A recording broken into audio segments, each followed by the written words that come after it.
Emil, og jeg kommer fra Fanø. Og jeg hedder Kai, og jeg kommer også fra Fanø. Og vi skal til Køln i dag. Ja. And you try your best, but you don't succeed.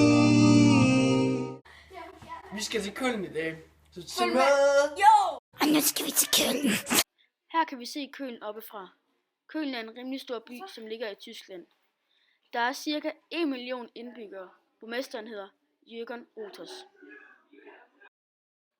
Køln blev grundlagt som en romerlejr og blev på det tidspunkt kaldt det her, hvor Kolonia er ophavet til dagens bynavn Køln, og betød, at byen ved sin grundlæggelse fik status af romersk by.